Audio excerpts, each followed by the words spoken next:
Hey there, Sart here. I managed to pull a few 3-star Gaus just from some EX tickets, and so I was finally able to upgrade my Gau to EX plus 2. I still haven't gotten enough to get him to EX plus 3, but I'm not pulling on this Final Fantasy VI banner.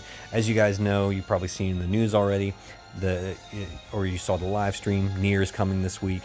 I've been saving up for it. I'm sure you guys have as well. But I did get a few Gaus, and so now I can finally do a proper budget clear of this Final Fantasy VI trial, the power to unite Espers and men. I've already cleared it, as you can see, and I used a bunch of, I used like my EX3 Cyan and things like that in my crowned lock to just kind of slaughter it. I put that clear out there already for you guys. But I know not a lot of you guys out there necessarily have those units, and you've probably been looking for like a proper budget clear. Well, this is as budget as I can make it. And so let's get in here and see. We'll get an all missions cleared, no problem. No continues, that's easy done. Clear without an ally being KO'd, too easy. Clear within 5 turns, we're gonna do it in 4. So let's see the team. So as you can see, first right off the bat, we don't have any NeoVision Base units on this team. These are all NeoVision Awakenable units, and we've even got a couple of 7-stars, right? So Setzer, he's going to be our Evade Provoke unit, and he's going to be doing some chaining for us. We've got Narshmog, who is going to be our Ice Imbue. We are going Ice on this team. He'll also do a bit of chaining and some buffs. Sabin is here for the magic tanking, so you need a magic tank on this one. A lot of incoming magic damage, and so Sabin is going to be there to take care of all that for us. Gau is going to single-handedly carry the fight damage-wise, and then Kefka is there just for some chaining as well as some breaks. All right, so let's take a look at the gear. I tried to be as budget as I possibly could. So Setzer is going to be our Evade Provoke, so you have to build him that way because he's not innately, Provoke or Evade. So Durandal does the 30% Evasion and 30% Provoke. Moogle Charm gives another 50% Provoke, and then we've got Danger, gets the blood pumping to cap off his Provoke at 100%. Assassin's Vest and Colorful Lay adds another 10 and 25% Evasion respectively. Danger gets the blood pumping, does another 20% evasion, and then A Brother's Sentiments adds the final 20 that you need to get capped off there. Urba's Boon is there for the guts, and this is really just a safety net. It's not absolutely required, but since Sabin's magic cover is only 80% chance, there is a chance that it does not cover the single target magic attacks on turn 2, and if that happens, Setzer's going to die, unless he's got guts. And so that's just there as a safety net. If you don't have a form of guts for Setzer, don't worry about it. If Sabin doesn't cover the magic attack and Setzer dies, just bounce from the battle, come back in, and hopefully Sabin does his job the next time. Gotta love RNG, right? So Narshmog is here with the Obsidian Bracer, so that is there for the breaks on turn 1, because otherwise we're not going to have any form of breaks on the turn 1, and we need to start dealing damage right away to get this one done. He's also got Relieving Song in his Brave Shift form. I mean, not his Brave Shift, in his Materia. Sorry, what am I talking about? And that's just for the buffs. This is the Trustmaster that comes from Conk, which is a 7-star unit. Sabin is here as the magic tank, so he just needs to be, reasonably bulky. See, he's, mine is just under 2,000. That's plenty of spirit. 30,000 HP, plenty of HP.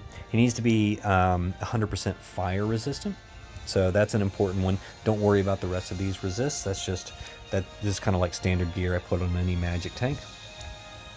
Blue Wave is important because we need him to chain with Gau on turn 4 when Gau does his Super Limit Burst, because Gau's Super Limit Burst is triple Bolting Strike, and so you need to have a unit that can do triple Bolting Strike, and unfortunately, none of the Final Fantasy VI units have that in their kit. They're all either Stardust Ray or Chaos Wave Awakened.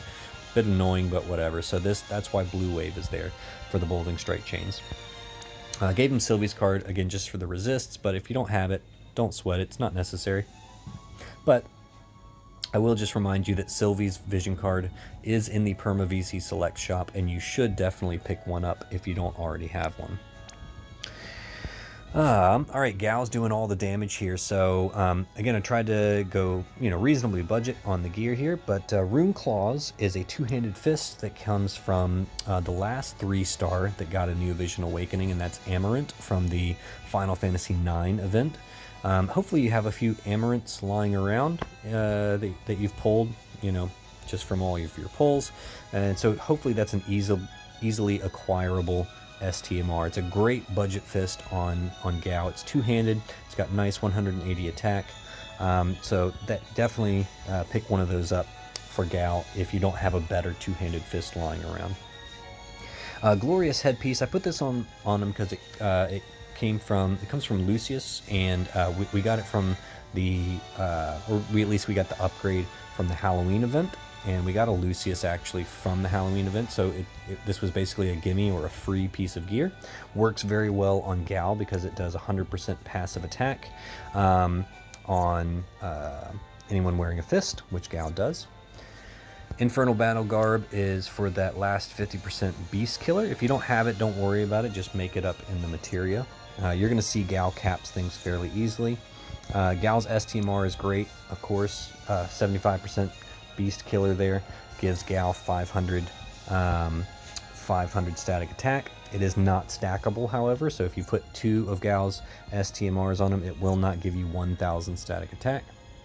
So that's why in the other slot, we just have a high attack free accessory in Tyvis's Cloak.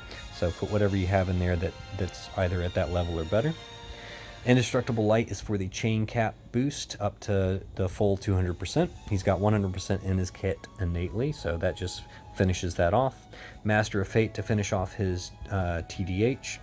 Heart Overcoming Hatred finishes off his LB passives, and then since he's capped on everything, I just put in GF extension, because once you're capped on everything, might as well start boosting your Esper stats, right? Gave him a Ling's card, just a nice cheap budget card for him there. If you have something better, definitely slot it in.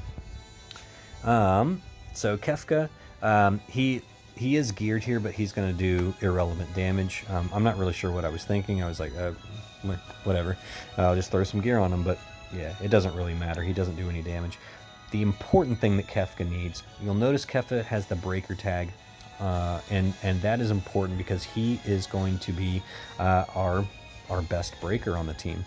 And so you see I've equipped him with Dark Breaker.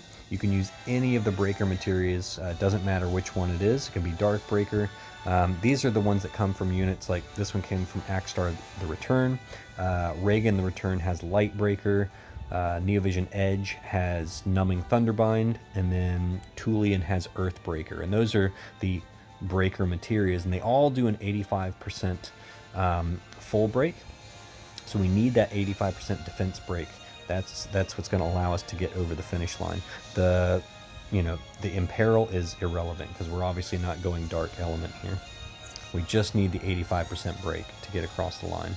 Obviously, if you have like a NeoVision Lock, bring him along.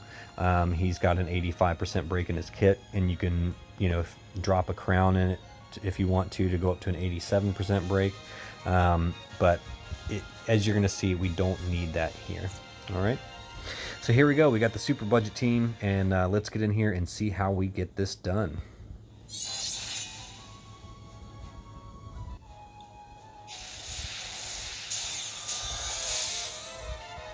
All right, we're going to start with Mog. Mog is going to go ahead and imbue the team with Snowman Rondo. That does the Ice Imbue, and it does an Ice Imperil field of 25% on the boss. Great Nature's Grace just for some buffs, and then Veil because he's got to do something with that third action. Sabin's going to go ahead and set up his magic cover, and he's just going to guard pretty much the whole fight till the last turn. All right, Kefka is going to do triple Guffawing Ice, and Setzer is going to do triple Cardistry, which is Chaos Wave Awaken Chains. Very convenient. You notice he also has Stardust Ray Chains. We will use those next turn. All right, and Gau is going to cap this with his Limit Burst. Now, the timing on this is a little bit tricky because you have to almost tap them all together. And it has to be fairly quick. So if you're a finger tapper like me, I hope you have really quick fingers. If you're someone that uses like an auto clicker, that's, you know, it's not a problem. You just got to make sure that Kefka is the first person that you tap in the order, but you're going to tap all three of them very, very quickly together. You just want Kefka to be the first one that you tap. All right.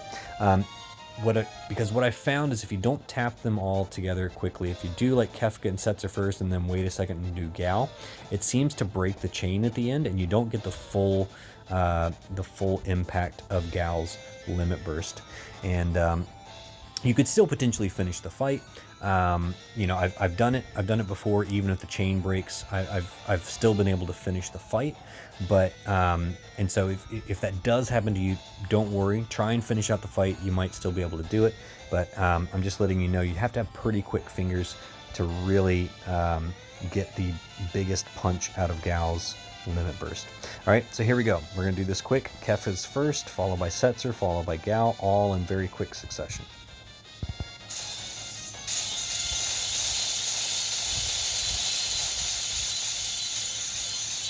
All right, so you should get a 49 hit chain. If it was successful, you should get a 49 hit chain. Otherwise, you'll see something like a 43 or a 44 hit chain. And if you see that, then you know that the chain broke somewhere and Gau did not get the full punch. All right, so this is about where we want to be sitting at this point. Sabin's just going to guard. Now, Kefka can use Dark Breaker or whichever breaker material you have. All right, now if chaining that wasn't enough of a headache, now we're going to chain triple Stardust Ray. I know you're just loving that.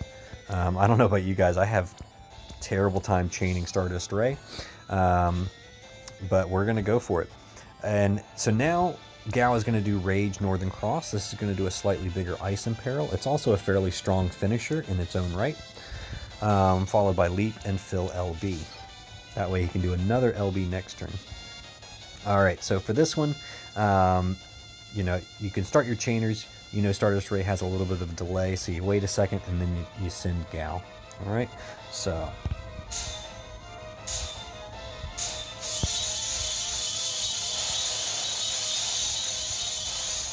All right, that's a pretty good spot to be. I'm usually like between 75 and 78% at this point, so we're looking good.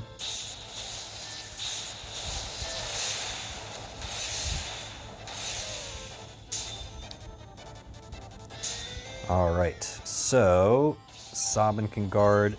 Narshmog is now going to do Relieving Song for the buffs. So he'll be singing for the rest of the fight. And now, Setzer's going to go back to Cardistry. Kefka's going to go back to triple Guffawing Ice. And Gau will do his Limit Burst. So same thing as turn one. Just tap them all real quick here, all right? Oh, I messed that one up. Please don't break. Oh, wow, it actually worked. All right. So on that one, maybe it's not so stressful. You can actually send Gau first. You can't really do that on the first one because you need Kefka to do the Ice Imperil before Gau goes. But that's good to know that that works. Oh, my Butterfingers. Worked out for me. Okay.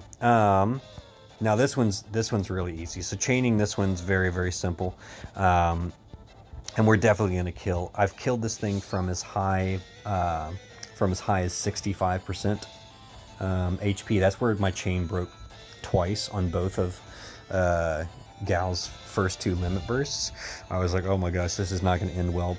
I was sitting at 65%, but we still ended up killing it. So we are comfortably going to annihilate this thing on this turn. All right, again, triple Chaos Wave Awakened. All right, so on this one, it's important to let Kefka and Setzer build the chain boost all the way up before you send Gau and Sabin, because the majority of Gau's damage on his SLB is front-loaded. So at least when you're going up against beast enemies, it is. So like the 200 times modifier is on the front load of the LB. So you want to make sure you're already at the cap before Gau starts his limit burst, so you get the most out of his super limit burst here. All right, so we're going to start Kefka and Setzer first. If they want to go. All right, now we can send Gau and Saren. Yep. Boom. All right. Too easy. Nice even 100 hit chain. Yep, did almost $1 billion right there. Easy enough.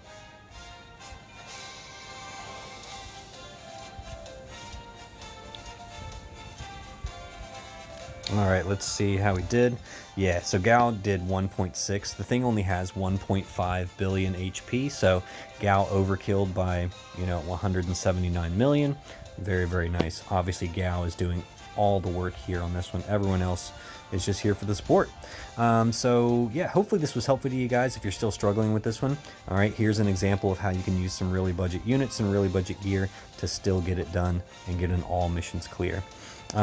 Thank you guys for watching so much. Stay tuned. I am still working on part 3 of my budget-friendly tour of destruction with Golbez. I hope to have that one out either later today or tomorrow. I definitely want to get it done before Clash of Wills begins this week. That way I can just focus on Clash of Wills and focus on that content for you guys. All right, so definitely expect that before maintenance this week. And yeah, stay tuned, and I will see you on the other side.